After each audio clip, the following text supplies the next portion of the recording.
Hello friends, हम लोग Indian geography कर रहे थे यूथ पब्लिकेशन वाली बुक से। इसमें जितने भी क्वेश्चन है जो सिर्फ आयोग द्वारा पूछे गए क्वेश्चन है।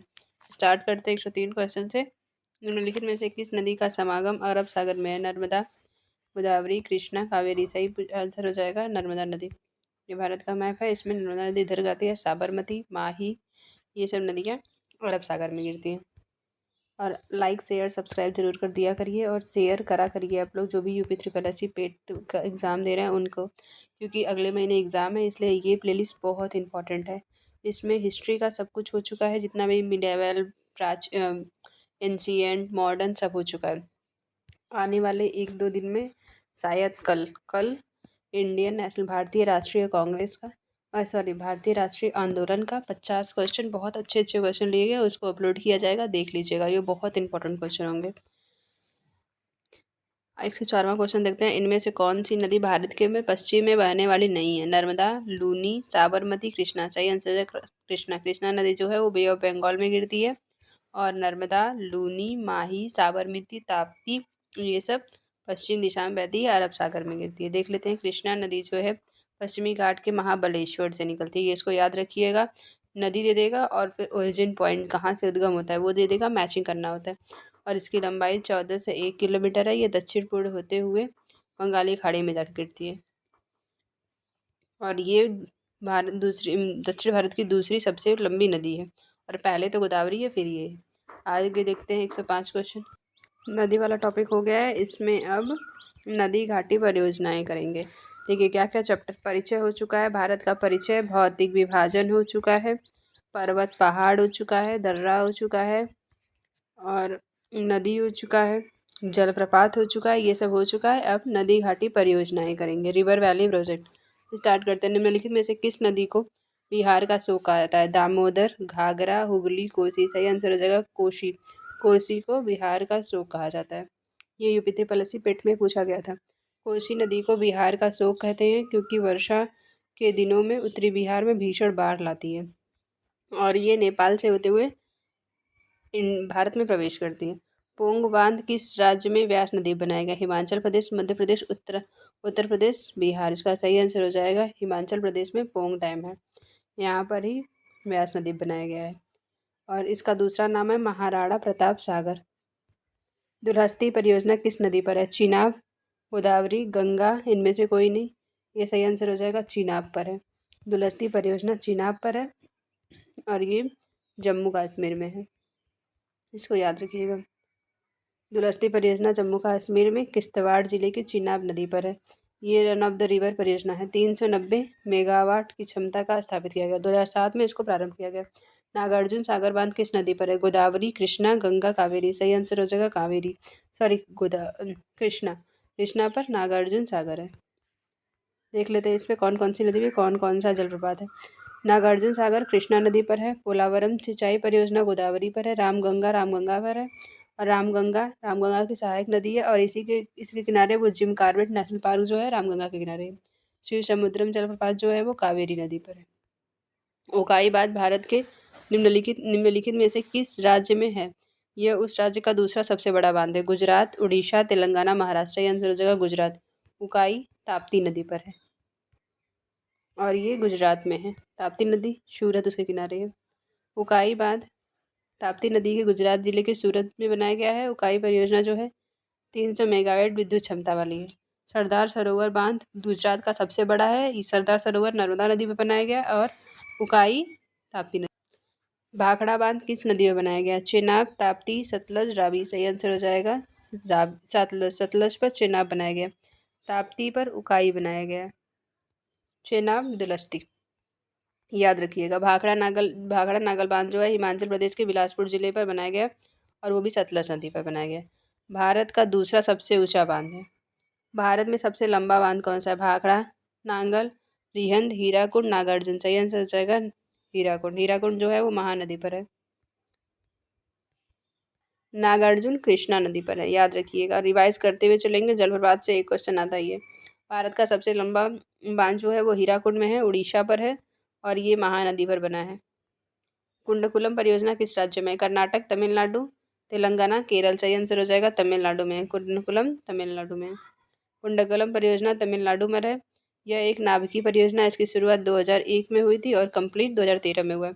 श्रीशैलम बांध किस नदी पर है? गोदावरी, कृष्णा, तुंगभद्रा, पेन्नार। श्रीशैलम बांध कृष्णा नदी पर है। कृष्णा नदी पर ही नागार्जुन सागर है और श्रीशैलम में आंध्र प्रदेश में पड़ता है। श्रीशैलम बांध कृष्णा नदी पर है और ये आंध्र प्रदेश तेलंगाना जिलों के मध्य अवस्थित है। पैठन जल विद्युत परियोजना किस राज्य में है? तमिलनाडु, गुजरात, महाराष्ट्र, आंध्र प्रदेश। सही आंसर हो जाएगा महाराष्ट्र। महाराष्ट्र में ही लोनार झील है, वो एक क्रेटर झील है, याद रखिएगा। चमेरा बांध किस नदी पर है? सतलज, रावी, व्यास, चिनाब। सही आंसर हो जाएगा चिनाब पर है। चमेरा बांध चिनाब पर है, अरे सॉरी रावी नदी पर है। चमेरा बांध जो है वो रावी नदी पर है। चिनाब पर दुलहस्ती है। हिमाचल प्रदेश में है चमेरा बांध। भारत के किस राज्य में सबसे ज़्यादा बांध है? गुजरात, मध्य प्रदेश, छत्तीसगढ़, महाराष्ट्र। सबसे ज़्यादा जो बांध वो महाराष्ट्र में है। महाराष्ट्र में 1800 से ज़्यादा बांध हैं। भारत का सबसे ऊंचा बांध कौन सा है? सरदार सरोवर, भाखड़ा नागल, टिहरी, रिहंद। सही आंसर हो जाएगा टिहरी, भागीरथी नदी पर है। टिहरी भारत का सबसे ऊंचा और विश्व का 5वां सबसे ऊंचा है और ये भागीरथी और भिलांगना नदी के संगम पर है और इसे स्वामी रामतीर्थ सागर बांध भी कहते हैं। गंडक सिंचाई परियोजना किस नदी की संयुक्त परियोजना है? उत्तर प्रदेश, मध्य प्रदेश, उत्तर प्रदेश बिहार, उत्तर प्रदेश उत्तराखंड, उत्तर प्रदेश हरियाणा। सही आंसर हो जाएगा उत्तर प्रदेश और बिहार की ये संयुक्त परियोजना है गंडक परियोजना। भारत में कुल सिंचाई का 45% और घरेलू पानी का कितना परसेंट भूजल रिजर्व में आता है? 60%, 40%, 20%, 80%। सही आंसर हो जाएगा 80% जो है घरेलू भूजल रिजर्व में आता है। अब नेक्स्ट टॉपिक है क्लाइमेट्स। क्लाइमेट्स जलवायु का टॉपिक है। इसमें बहुत सारा टॉपिक हो चुका है, 7 टॉपिक कंप्लीट हो चुके हैं, 8वां क्लाइमेट है। एक दिन आज और कल में 2 दिन में ज्योग्राफी खत्म कर देंगे।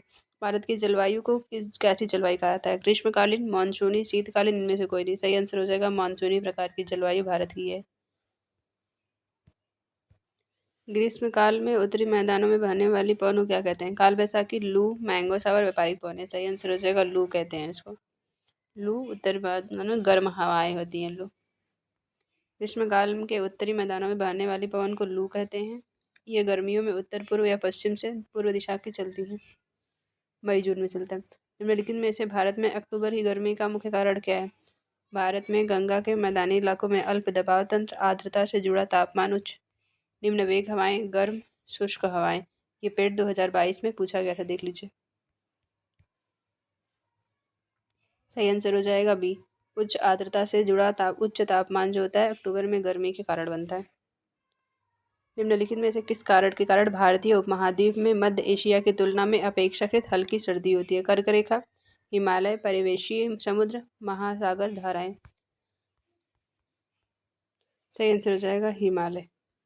हिमालय के कारण भारतीय उपमहाद्वीप के मध्य एशिया की तुलना में अपेक्षित कम हल्की सर्दी पड़ती है। ये हिमालय एक बैरियर का काम करता है। भारत का निम्नलिखित में से कौन सा स्थान अति विषम प्रकार की जलवायु का अनुभव करता है? चेन्नई, मुंबई, दिल्ली, इनमें से कोई नहीं। सही आंसर हो जाएगा दिल्ली जो है अति विषम प्रकार की जलवायु का अनुभव करता है। सलाल पन बिजली परियोजना किस नदी पर है? झेलम, रावी, चिनाब, व्यास। सही आंसर हो जाएगा चिनाब पर है सलाल पन बिजली परियोजना। देख लेते हैं कुछ परियोजनाओं के नाम और कौन सी नदी पर है। व्यास परियोजना व्यास नदी पर है। रंजीत सागर रावी नदी पर है। सलाल परियोजना चिनाब पर है। तुलबुल झेलम पर है। दुलस्ती चिनाब पर है। बगलिहार चिनाब पर है। याद रखिएगा इसमें से एक ना एक क्वेश्चन पूछ सकता है कि कौन सा। बगलिहार पूछ लिया जाएगा तो चिनाब पे, दुलस्ती चिनाब पर है, सलाल चिनाब पर है, ये तीनों तो चिनाब पर है, तुलबुल झेलम पर है। भारत के उत्तर पश्चिमी भाग में निम्न में से किस एक के कारण शीतकाल के दौरान वर्षा होती है? दक्षिण पश्चिम मानसून, पश्चिमी विक्षोभ, चक्रवाती दबाव, निर्वर्तनी मानसून। सही आंसर हो जाएगा शीतकालीन के दौरान पश्चिमी विक्षोभ के कारण बारिश होता है हमारे यहाँ। भूमध्य सागर से आने वाली जो प्रवाह होती है, पश्चिमी विक्षोभ जिस कारण उत्तर पश्चिम भारत में बारिश होती है उसकी उत्पत्ति स्थल कहाँ है? जो पश्चिमी विक्षोभ में उत्तर पश्चिम भारत में ठंडी के समय में बारिश होती है वो कहाँ से उत्पन्न होता है? काला सागर से, भूमध्य सागर से, कैस्पियन सागर, सरल सागर से। सही आंसर हो जाएगा भूमध्य सागर से होता है। भारत में कितनी फसल ऋतुएं पाई जाती हैं? 3 पाई जाती हैं, रबी, खरीफ, जायद। भारत की उच्चतम वार्षिक वर्षा कहाँ पर दर्ज की गई है? मानसिनग्राम, मेघालय में। पहला चेरापूंजी था, अब मानसून का मेघालय हो गया। ठीक है, इसी में मिट्टी सॉइल से क्वेश्चन है, स्टार्ट करते हैं। मिट्टी मरुस्थलीय मिट्टी के बारे में निम्नलिखित में से कौन सा कथन गलत है? यह मूल रूप से रेतीली मिट्टी होती है, यह नमी की मात्रा बरकरार रखता है, यह रंग में हल्की होती है, इसमें नमक की मात्रा अधिक होती है। ये नमी बरकरार करती है, ये स्टेटमेंट गलत है, इसमें नमी नहीं होती है रेतीली मिट्टी में। ये 2021 में पूछा गया था। शुष्क मृदा जिसमें ठोस और छिद्र दोनों शामिल होते हैं का एक इकाई आयतन द्रव्यभार कहलाता है। कण घनत्व इनमें से कोई नहीं, कण घनत्व एवं स्थूल घनत्व दोनों, स्थूल घनत्व। इसका सही आंसर हो जाएगा डी, स्थूल घनत्व। ये यूपी से लोअर मेंस से पूछा गया था।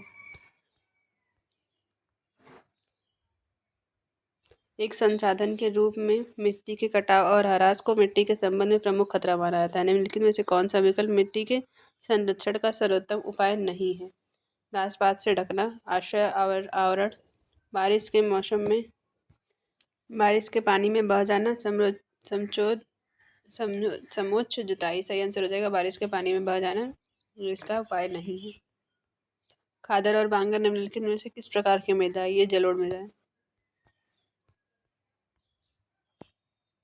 भारत में कोई कोई क्षेत्रों में लाल मिट्टी पाई जाती है। मिट्टी में लाल रंग होने का कारण क्या है? मैग्नीशियम की बहुतायत, संचित ह्यूमस, फेरस ऑक्साइड की उपस्थिति, फास्फेट की बहुतायत। सही आंसर हो जाएगा फेरस ऑक्साइड की उपस्थिति के कारण ये मृदा जो होती है वो लाल होती है।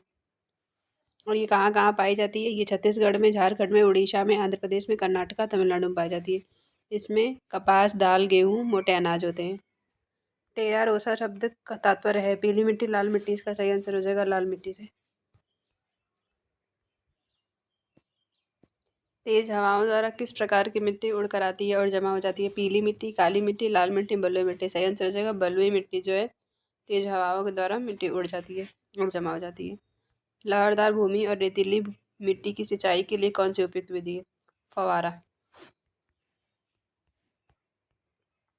निम्नलिखित में से किस राज्य में काली मिट्टी पाई जाती है? जम्मू कश्मीर, गुजरात, बिहार, झारखंड। सही आंसर हो जाएगा गुजरात से काली मिट्टी पाई जाती है। किस मिट्टी का भारत में सर्वाधिक मात्रा में पाई जाती है? लाल, जलोढ़, काली, लेटराइट। सही आंसर हो जाएगा जलोढ़ मिट्टी जो है वो 40% पाई जाती है, उत्तरी भारत के मैदान में पाई जाती है, सबसे ज़्यादा यही पाई जाती है। और ये भारत में 40% पाई जाती है। यह गेहूँ, चावल, सरसों, चना ये सब के लिए उपजाऊ होती है। भारत के किस राज्य में सबसे बड़ी अंतर्देशीय लवणीय आर्द्रभूमि है? मध्य प्रदेश, हरियाणा, राजस्थान, गुजरात। सही आंसर हो जाएगा राजस्थान। यहाँ पर सांबर नामक झील पाई जाती है। अब उसके बाद वन्य एवं वन्यजीव, फॉरेस्ट, वाइल्ड लाइफ, वेजिटेशन, ये वीडियो कल अपलोड होगा, देख लीजिएगा। बस 2 से 3 चैप्टर और बचे हैं, कल ख़त्म हो जाएगा इंडियन ज्योग्राफी, फिर पॉलिटी स्टार्ट कर देंगे।